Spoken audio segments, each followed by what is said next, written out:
Are you still pissed at Nebraska? Probably, but he is still going to watch him play on Saturday. Obviously. It's been a tough week in Lincoln, but we're barely halfway through the season, so buckle up, buddy. We're not done yet. Ohio State's a monster, the spread's almost 4 TDs, and John Johnston has no hope. But I do. They're one win away from getting back to a bowl game, and although a loss is the most likely outcome in Columbus, this team can show us they've got a pulse. So today, we'll talk about the 4 things we can learn against Ohio State, then I'll give you my thoughts on the matchup and my final score prediction. But what's up, guys? I'm Connor Hayden, and this is Crazed. If you're a fan of Nebraska or the Big Ten, hit the subscribe button to help us get to 23,000. And if you're still going to watch this weekend, hit the like button so I know I'm not alone.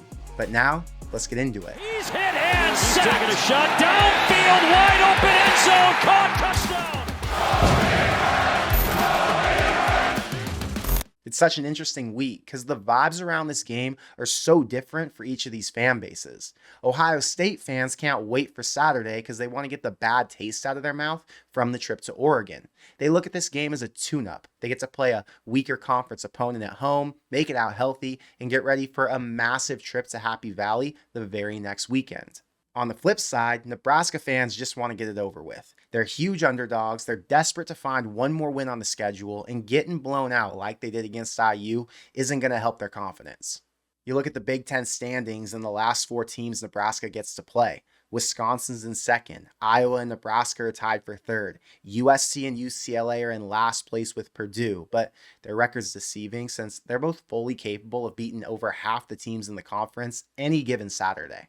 The trip to Ohio State's important because it's an opportunity to bounce back from a terrible performance. It's an opportunity to play another really tough opponent and show that last week's lack of effort was an anomaly and not the team's identity.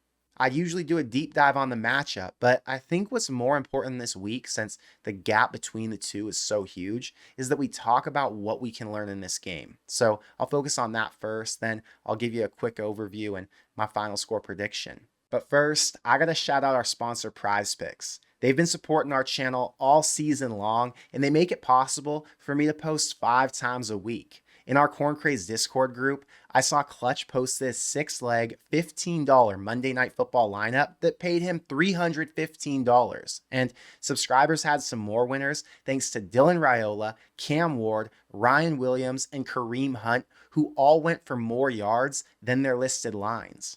If you haven't made an account yet, you can sign up with our promo code CORN and get $50 instantly when you play your first $5 lineup. And you don't even have to win to get that $50 promo. Just sign up, make a $5 play, and you get $50 for using our code. For my first lineup this week, I'm taking Travion Henderson to go for more than 49.5, Raiola to throw for more than 149.5, and Fedoni to have more than 21.5 receiving yards. I saw some other lines for Nayor, Banks, Barney, and Ramir that I might take, but I'll show the rest of my plays later this week.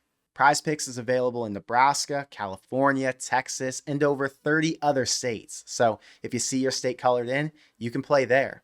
I'll give out my picks on the Friday night live stream and in our Crazed Discord group. But if you want to make a lineup and get in on the action with us, you can use our promo code and join us on PrizePicks. Now let's go back to the start of the season. Rule's got his team locked in. They believe they should be top 25, and they've just got to prove it on the field.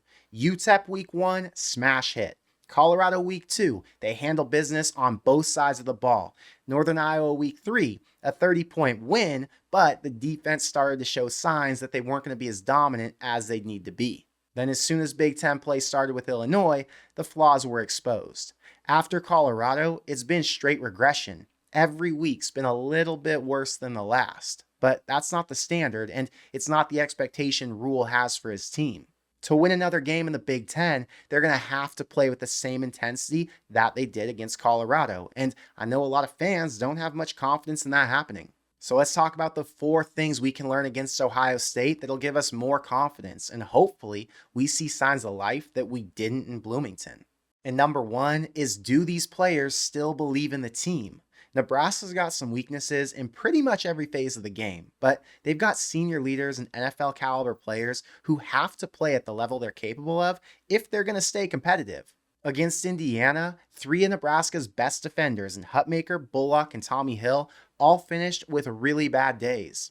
On offense, Banks missed his perimeter blocks, Dowdell was held to 2 yards a carry, and Nayor only had 2 catches. If your best players are the lowest graded performers on Saturday, how can you expect to win against somebody not named UTEP? The star players set the standard, and if their standard is to play like Florida International, then the entire team takes on that energy. You can have your opinions about coaching, but the bottom line is the players dictate the outcome. Rule and his staff weren't the ones that got manhandled on the field. The players were. If the players don't believe in the team as a whole, what motivation do they have to play their best when they know they can't win the game on their own? Number 2 is, will they get back to playing more disciplined? Lloyd and Dowdell both had fumbles, even though the Lloyd one didn't get called. The receivers missed key blocks. DBs took bad angles and missed tackles. And I think all 3 corners lost their one-on-one opportunities. It's hard to get blown out when you execute on your assignments. The reason teams like Ohio State win every game by 30 plus isn't because the other team doesn't have talent to compete. It's because as the game goes on, they make desperate mistakes or crucial errors since they're playing from behind. I can forgive Nebraska for letting things get out of hand in the fourth quarter when they're chasing points, but first half mistakes are unacceptable. If you can't play sound, disciplined football at the start, you never had a chance to begin with. Number 3 is, how will Raiola respond after a 4-turnover game? Indiana had a good defense, but Ohio State's even better. A rough day against Rutgers with bad weather was one thing. IU was another. Now he's on a national stage against a top 3 team, and he's got to get his confidence back with a strong showing against NFL caliber DBs.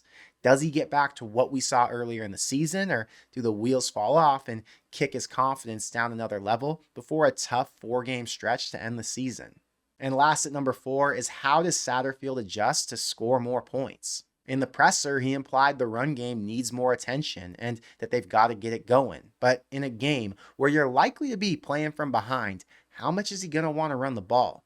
Last week, Nebraska barely threw it downfield, even though they've got a 6'4" tight end and 2 huge receivers. Ohio State's elite in the secondary, but what's the plan to be more explosive on offense? Will he get back to the deep balls in one-on-one coverage with Nayor and Banks, or does he continue to incorporate Barney on the short throws underneath, hoping he gets loose on a play? This week's huge for Sat because he knows the pressure's on. I just wonder if he sticks to what hasn't been working or if he's going to adjust to, hopefully, score more points. Last week was the battle for College game day. Winner got the national spotlight, while the loser in this case had to settle for big noon kickoff. Nebraska's been terrible under pressure this year, and this week there isn't any because everybody expects a loss. They can play without the stress of having to win the game. But here's the problem. Ohio State's better in every phase. On offense, they're experienced at QB with the best weapons in football. Quinshawn Judkins just had a procedure on his hand, but even if they didn't have him, they've got a top 5 running back in the country. Tommy Hill's a potential second-round corner, but he's going to go up against a future top draft pick in Jeremiah Smith. On defense, they lack a strong pass rush, and there's talk of coaches not being on the same page, but that only matters in games against top 5 teams. Against Nebraska, Ohio State's going to look like the 49ers. And I'd go through the rest of these, but it just feels like a waste of breath. I guess from a motivation standpoint, you could say Nebraska doesn't want to embarrass themselves back-to-back weeks, but Ohio State's in a must-win for the Big Ten since they're on the road at Penn State next week, and they just lost to Oregon. The line on this game set at 25.5 with a 48.5 point total. So that means Vegas predicts a 37-12 Ohio State win. Usually I'd say this is a great spot to take the dog. They're at the lowest they've been all season, and now they're on the road for the 2nd week in a row. Their defense just got worked and showed no signs that they could compete with an elite team. So the fact that the spread's only 25 makes me think Ohio State could go to their backups in the second half and just run clock out for like a 24-point win. The problem is, Nebraska's been so bad with tackling, blocking, passing, and everything else that I can't trust them at all. At least not enough to put money on them. Predicting how this game's going to go feels like a crapshoot. Before the blowout loss to IU, which you can call an anomaly in terms of how they played the rest of the season, I'd say Nebraska keeps it competitive with OSU until the fourth quarter. Nebraska's run game's weak, but they've been successful enough in the pass game, and Ohio State's weakness is their pass rush. So if they're not putting enough pressure on Raiola, he could lead a few touchdown drives to match whenever OSU scores.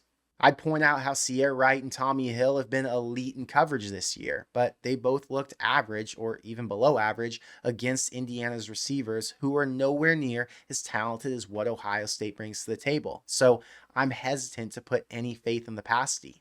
Even if Nebraska's D-line stepped up and got pressure like they did against Colorado, I still think Howard throws for 250 and they hit 31 points. So it's really hard to find a path to victory here.